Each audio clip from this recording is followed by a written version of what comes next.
هو ربنا هيحاسبك على إنك سلفي والّا صوفي والّا شيعي، والّا هيحاسبك على صلاتك وأخلاقك وتعاملاتك؟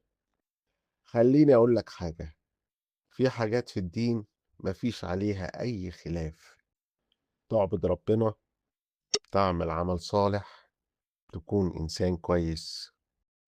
طب ليه نسيب الأساس ده ونمسك في خلافات مش هتنفعنا؟ هتقول لي أفرّق بين الصح والغلط إزاي؟ اسمع الآية دي كده، يا أيها الذين آمنوا إن تتقوا الله يجعل لكم فرقانا. يعني ببساطة لو بتخاف ربنا بجد هيبقى جواك نور يخليك تعرف الصح من الغلط، حتى لو كل الناس مختلفة.